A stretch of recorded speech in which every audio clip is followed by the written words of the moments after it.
Good morning from Lisbon. Here I am, hanging around with my background having that unmistakable look of a hotel room. It's a nice hotel room, but still a hotel room. And I'm here in Lisbon as part of a multi-city European trip that's a little too complicated to try to get into the details of it. It's my first visit to Lisbon in about 40 years, and it's a really fantastic city. Eclectic in its people and in its architecture, and definitely worth your time if you can make it out here. So I thought I would try to continue the series on learnings from my 60s, and there's, I think, just two that I want to tackle today. One I think will be pretty short, and the other one will take the rest of the video. So the two that I want to tackle today are personality is a talent, and second, what I perceive to be the loss of meaning and the consequences of that among us humans. So first, personality is a talent. Now, I think when we start off young and we're going to university, which, if you think about it, doesn't really emphasize the idea of personality. The last time you get graded or evaluated on personality, I think, is when you're given those conduct grades in elementary school and middle school. And I'm not even sure, I don't remember them continuing until high school. And these conduct grades are really assessing how compatible your personality is with whatever the norms of society, schools are, and the norms of, getting along with other people. And then we stop evaluating that, and university never returns to it.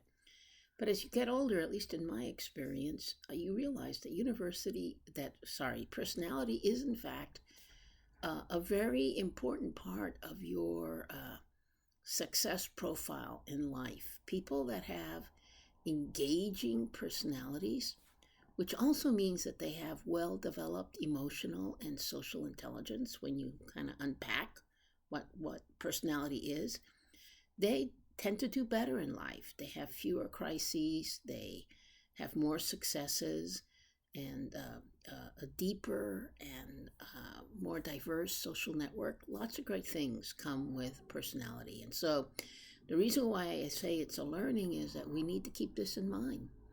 We need to be sure that as managers or as parents, that we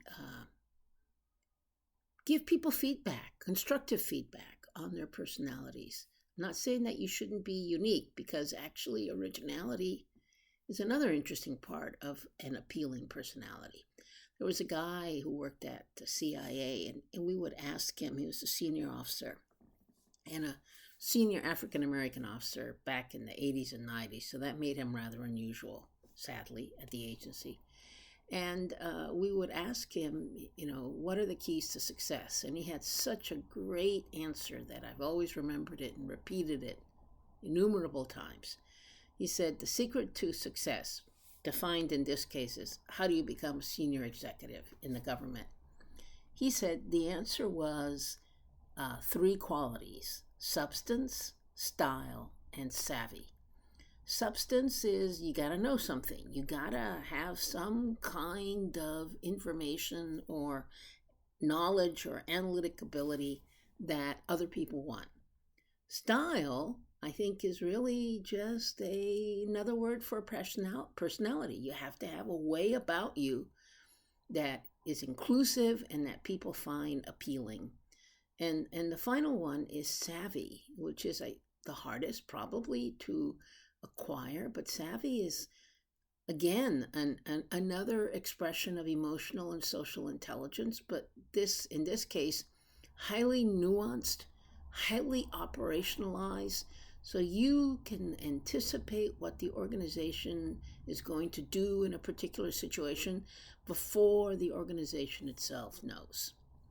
So now I want to turn, that's kind of a light and easy one. So now I'm going to turn to the one that's harder and darker, which is my belief that we're suffering increasingly from what I call a crisis of meaning or a loss of meaning in human society.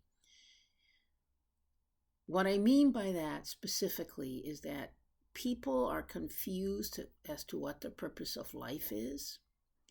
And as a result, they get depressed, they get angry, they become antisocial, and in some cases can do really horrible things like join up with terrorism groups, or go off and engage in mass killings for no apparent sane reason, or even join really extremist groups that part of the attraction appears to be that the ideology and the camaraderie of that extremist group gives them meaning. I can't quantify this. I was talking to a group of students just this week about this issue. Someone asked me, what did I think was the greatest problem facing the world right now? And I said what I just said, the loss of meaning. Interestingly, they didn't dispute that, but one of them asked me at the end of class if I could recommend a good book about the loss of meaning, and I couldn't. I could recommend some good YouTube channels to watch about this issue, but I'm not aware of a particularly good book. So I don't have a lot of details. I don't have a lot of facts. This is more of an intuition or a feeling that I have. I don't think I'm alone in it. So can I say more about the loss of meaning? So I will say a couple of things. One, I've always been intrigued and never been satisfied with an answer to this question, which is, under what circumstances, how and why and when did the humans on this planet have the realization that they were not just animals? So, as I understand our history of evolution, we're on this planet and all these different species are evolving at the same time. And we're off on the savannah and our brains get bigger and we stand on 2 feet. But at some point, we decided we were something other than animals. Now, of course, this begs the question whether or not other species have that realization that they are something other than the other animals. Like, do dolphins have that realization? Whales? Dogs? Birds, who are remarkably intelligent?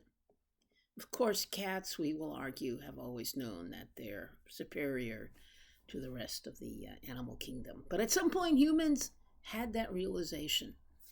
And I think the reason why there's no good answer is that there was no written record when that realization occurred. It must have happened before the advent of written language. Although, who knows, we may still discover a cave someplace where why and how this came to be has been recorded.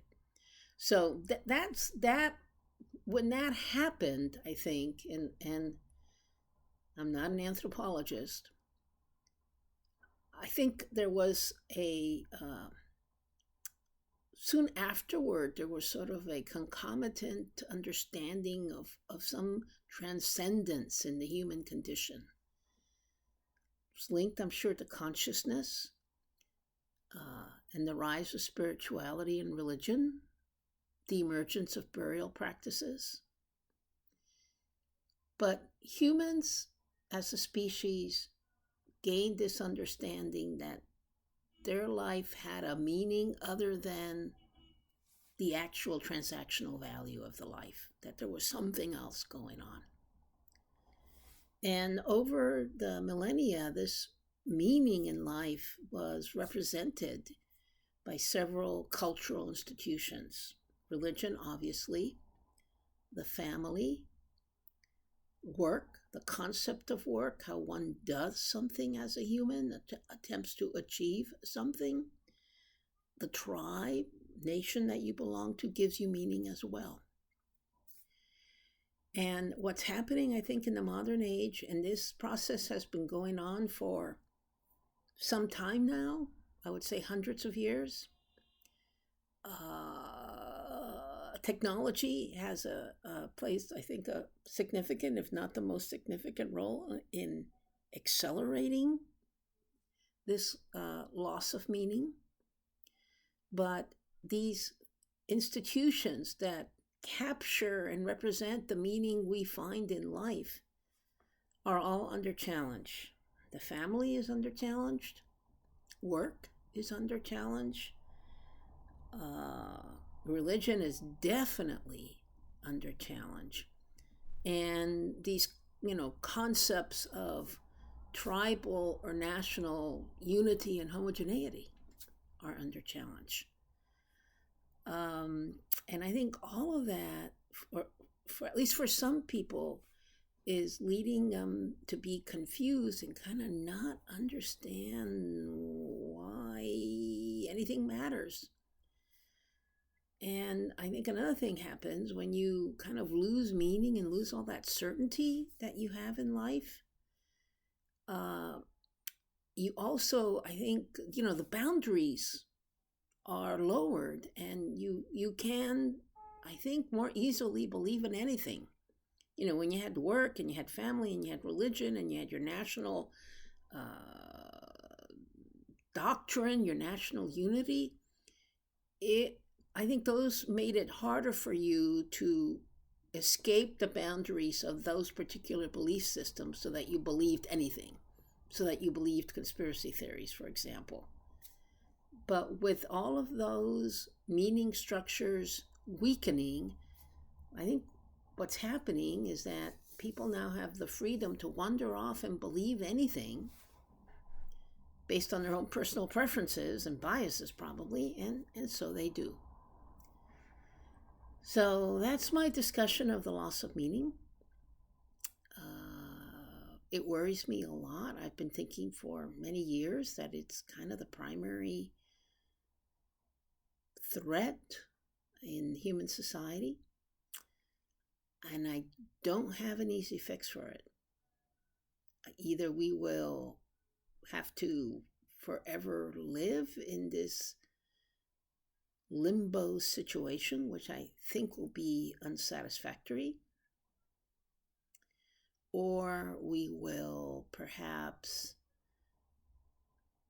develop some understanding of the universe, perhaps encounter another alien sentient intelligence that somehow gives us a new perspective on the meaning of our existence. I have a good friend who likes to say that the answer to this is universal love. And I'm enough of a pragmatist and a realist to worry about how we operationalize universal love in an increasingly atomized society. I just don't know. So with that, I'm going to end on this very unhappy note. Thank you for listening, and particularly thank you to everyone who listened all the way. I really appreciate it.